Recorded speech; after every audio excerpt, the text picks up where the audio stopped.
Hola, estás en La Duda Razonable con Jorge Palafox. En esta ocasión conversaremos acerca de la reforma laboral de el año 2019 en México. Es de una importancia muy actual, pues en el año 2019 se estableció que a los 2 años, es decir, para estas fechas, tendría que estar funcionando el Centro Federal de Conciliación y Registro, que es una de las mayores apuestas, como les gusta decir hoy a los legisladores, a los políticos y a no pocos periodistas en relación con la justicia laboral. En una noticia justamente del día de hoy se divulgó que las autoridades laborales esperan disminuir en un 70% el número de juicios ante tribunales. Esto es porque esperan que en esa medida se resolverán todos los conflictos laborales, pero en el Centro Federal de Conciliación mediante amigable composición. Es decir, que esperan que el 70% de los conflictos se resuelva previamente al juicio mediante convenios. Sin embargo, yo no creo que esta reforma vaya a traer los frutos que esperan. Ni creo que este centro de conciliación sea la respuesta a la demanda de justicia por parte de los trabajadores del país. Y no soy el único el único escéptico que pone en duda la labor de este instituto. Son muchos los abogados postulantes e incluso bastantes autoridades que han dedicado su trabajo a la justicia laboral, que ponen en tela de juicio la eficacia de estos centros de conciliación por varias razones. Una de ellas es que se piensa contratar como conciliadores a personas que no son abogados. Esto es porque en las esferas de la reglamentación, en las esferas de los que han creado este instituto, se cree que la conciliación laboral debe llevarse a cabo por cualquier profesionista que sepa conciliar, que sepa amistar a los trabajadores con sus patrones. Es decir, se cree que se trata de un arte y entonces se les capacitará a los nuevos funcionarios de este instituto en el arte de conciliar los intereses de los trabajadores en lo individual con sus patrones. Yo dudo mucho, como muchos otros abogados, de esta labor así ideada, puesto que los conciliadores en materia laboral deben ser abogados, deben ser personas que conozcan del derecho y de los derechos de los trabajadores.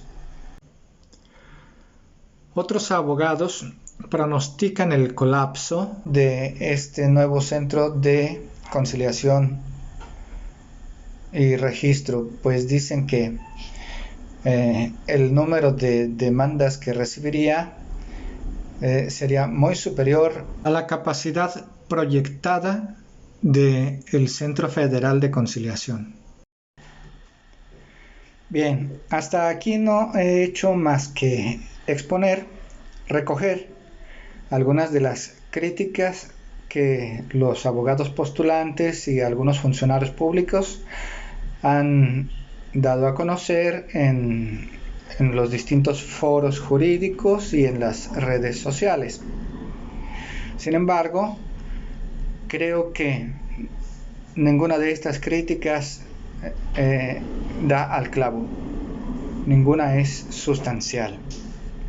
Me parece que lo sustancial de esta reforma reside en dos puntos que paso a explicar a continuación. El primero se refiere a la propia naturaleza jurídica de este gran Centro Federal de Conciliación y Registro. En primer lugar, a este centro se le atribuyen poderes mágicos. ¿Qué hace pensar a los legisladores que lo crearon? Que los trabajadores y los patrones llegarán a una conciliación por el solo hecho de que ahora están obligados antes de juicio a promoverla. ¿Qué los hace pensar que van a llegar a una conciliación y evitar un juicio por el solo hecho de presentarse a conciliar ante este gran Centro Federal de Conciliación? Es decir, ¿cuál sería la diferencia entre este gran centro de conciliación y las juntas de conciliación y arbitraje actuales? Ninguna. Así que son poderes mágicos los que están esperando de este Centro Federal de Conciliación. En segundo lugar, el Centro Federal de Conciliación y Arbitraje y los centros de conciliación de las entidades federativas y de la Ciudad de México son organismos públicos descentralizados. ¿De qué dependencia? De la Secretaría del Trabajo y Previsión Social. Es decir, son organismos que dependen directamente del Poder Ejecutivo de la Nación o del Poder Ejecutivo de las distintas entidades federativas y de la Ciudad de México. Igual que las juntas de conciliación y arbitraje, es decir, tienen la misma naturaleza jurídica y casi las mismas atribuciones en las materias que se le han delegado. Es decir, el problema de este instituto va a ser el mismo que tienen las juntas de conciliación y arbitraje actualmente, que no son órganos jurisdiccionales, no son jueces y sin embargo realizan labores jurisdiccionales. Por eso se realizó la reforma. Lo principal de la reforma laboral fue desaparecer las juntas de conciliación y arbitraje que pertenecen al Poder Ejecutivo y trasladar la justicia laboral a tribunales pertenecientes al Poder Judicial. ¿Para qué?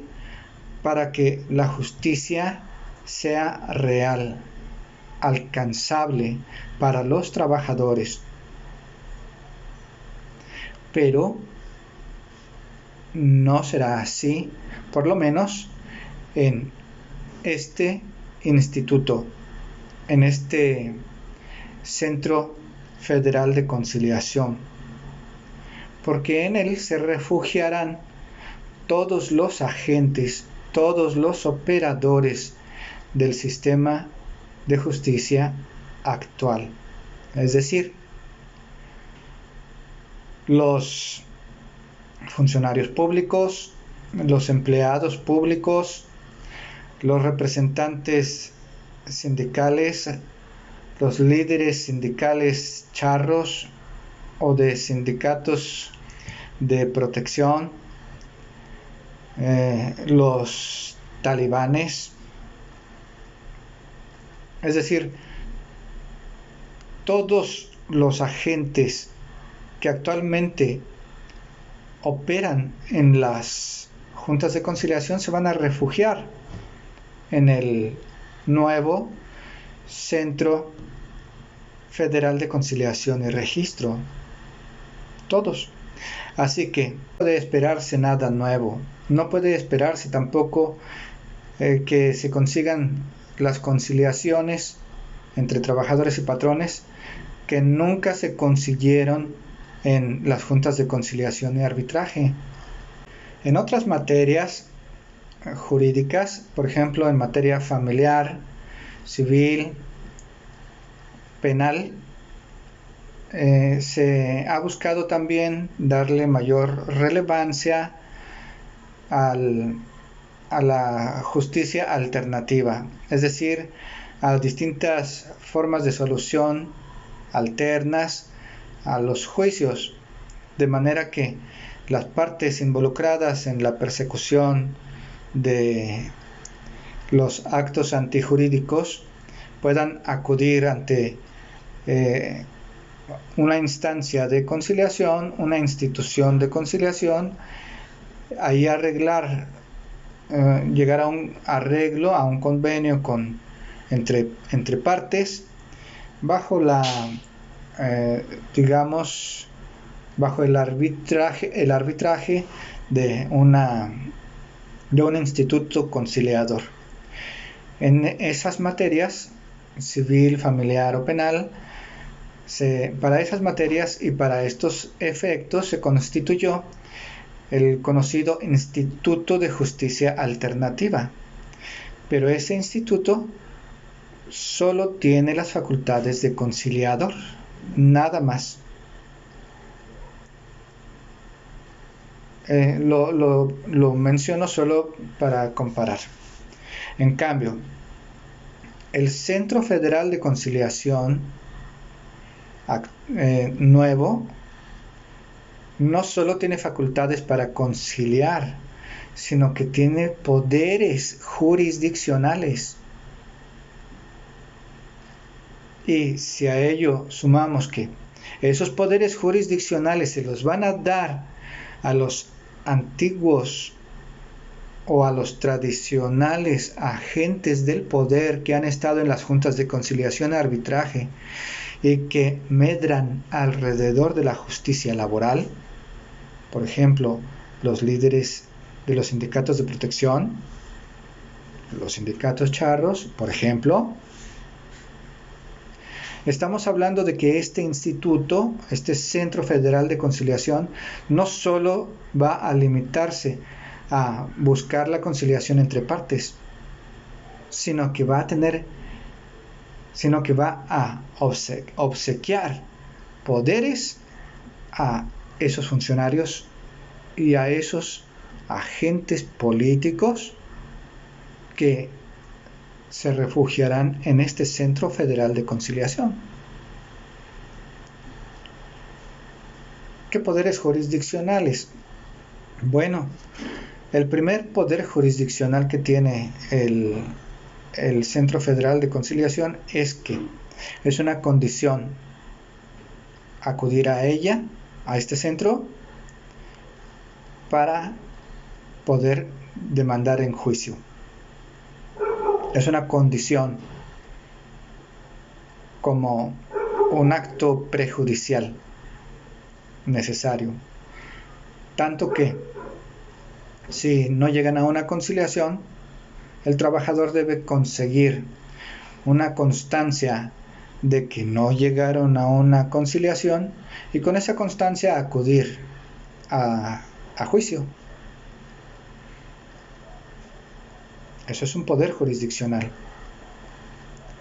En materia colectiva, igualmente. Antes de que un sindicato pueda demandar, además de la tradicional toma de nota que necesita para acreditar su personalidad, necesitará una constancia de representatividad que solo va a conseguir de este Centro Federal de Conciliación y Registro. Son poderes jurisdiccionales y no se limitan a la conciliación, es más, ni siquiera al arbitraje. Así que, en comparación, si el IJA, Instituto de Justicia Alternativa, que se dedica a la conciliación en materias penal, civil o familiar o mercantil, pues es un gatito frente a este monstruo, este gran monstruo del Centro Federal de Conciliación y Registro, que su nombre lo dice, no se limitará a la conciliación, sino también al registro, es decir, será el único facultado para aprobar los contratos colectivos de trabajo y la existencia misma de los sindicatos. Nada más para que veas. Bien, esto es el primer punto que tiene que ver con lo que yo pronostico será el fracaso de la reforma laboral.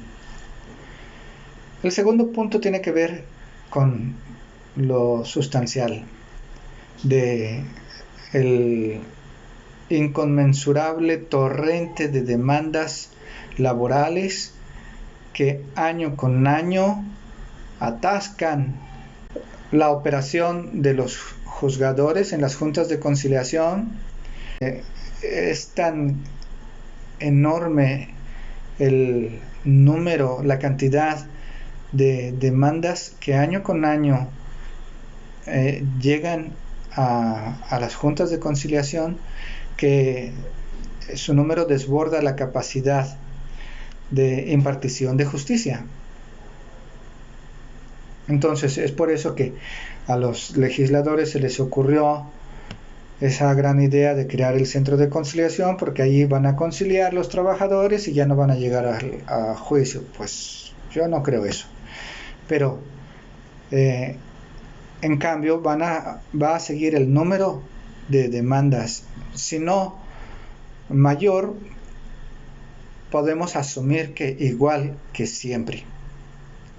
La diferencia es que tratan de resolverla hoy mediante la conciliación, pero el problema es reducirlas.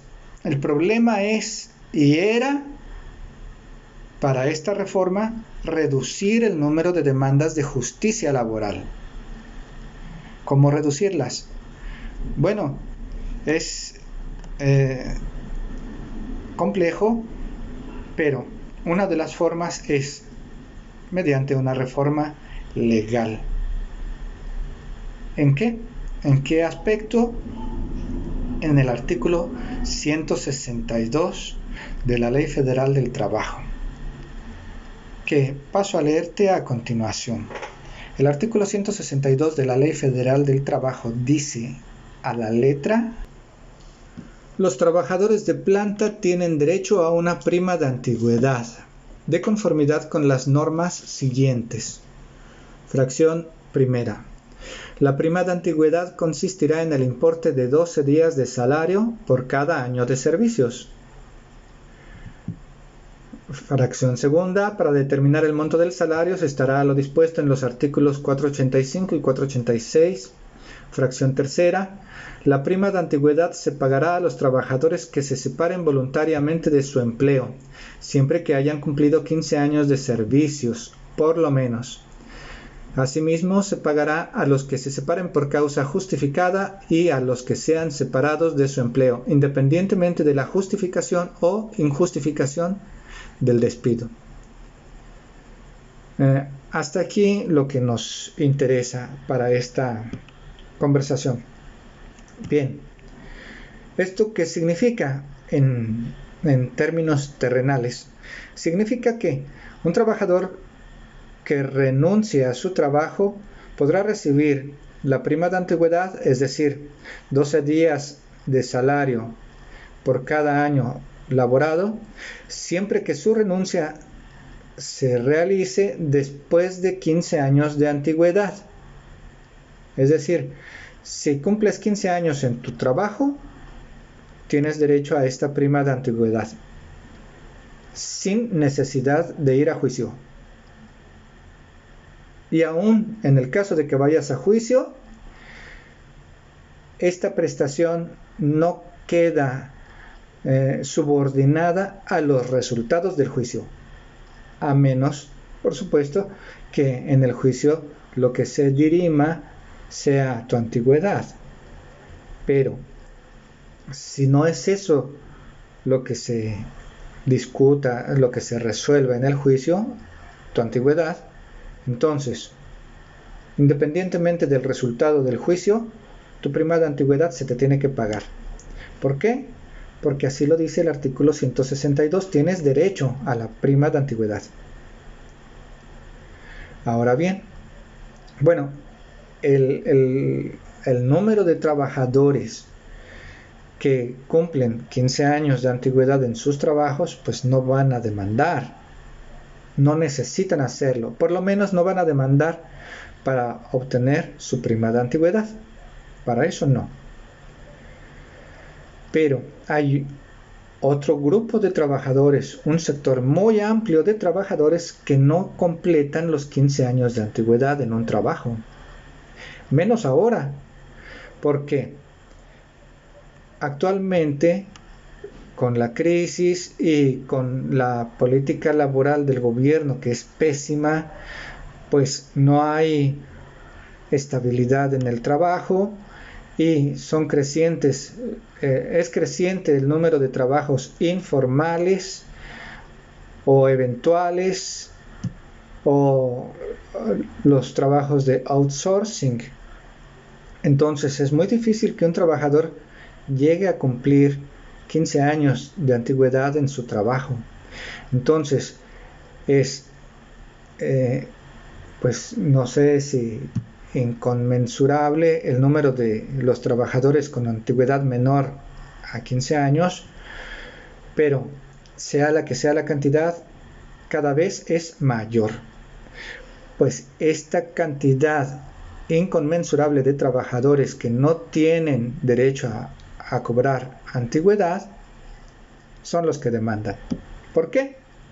Porque para obtener una prima de antigüedad, independientemente de su antigüedad, tienen que demandar ante las juntas de conciliación y en un futuro a los tribunales de justicia laboral, porque si no demandan haber sido despedidos, pues no tendrán derecho al pago de una prima de antigüedad. No sé si ya me expliqué. Solo si tengo 15 años de antigüedad puedo cobrar una prima de antigüedad. Si no los tengo, tengo que demandar como por despido injustificado. ¿Para qué? Para que una vez que se demuestre que fui despedido, entonces yo tenga el derecho de obtener la prima de antigüedad. Es por eso que actualmente en las juntas de conciliación, cuando un trabajador demanda que fue despedido y exige la indemnización, hay prestaciones que no quedan sujetas a juicio y esas el patrón las tiene que pagar completas al 100%. Pero hay dos prestaciones que están a las resultas del juicio, que son la indemnización constitucional y la prima de antigüedad. Y es por eso que actualmente en las juntas de conciliación tratan de buscar que las partes, patrón y trabajador, acepten un arreglo de mitad y mitad. Es decir, recibir la mitad de prima de antigüedad, recibir la prima de indemnización constitucional, porque esas cantidades quedan sujetas a juicio. Muy bien. El caso es, volviendo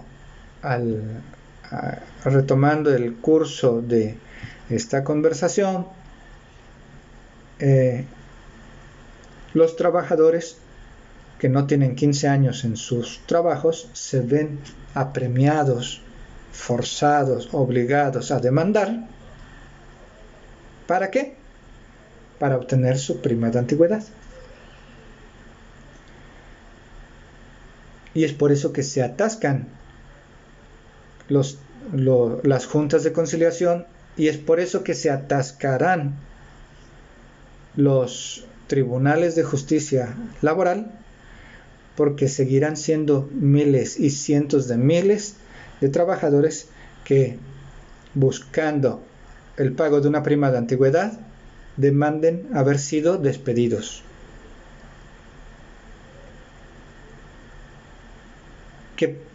¿Qué tal si quitamos, si se suprime mediante una reforma este punto?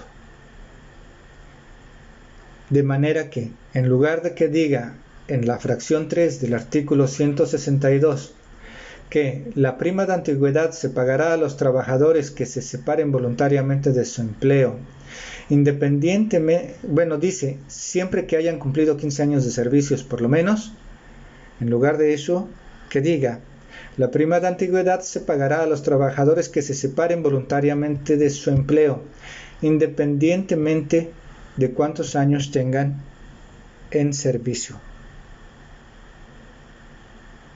Podría decirse incluso por años cumplidos. Así, trabajas un año en una empresa, se te pagan tus 12 días. Trabajas 2, se te pagan 24 días. Si se hiciera esta reforma, pues reducirías, ahora sí, significativamente el número de demandas de justicia laboral. Por lo menos te quitarías todas las demandas que buscan el pago de la prima de antigüedad. En un juicio por despido injustificado, las prestaciones, el litigio se reduciría al pago de la indemnización constitucional y, por supuesto, de los salarios caídos que se generen durante el transcurso del juicio.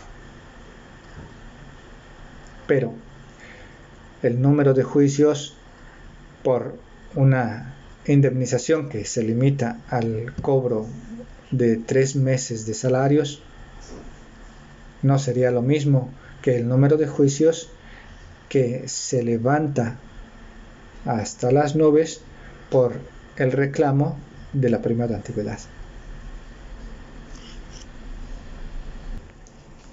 Finalmente, la prima de antigüedad también lleva a muchos patrones a despedir a sus trabajadores.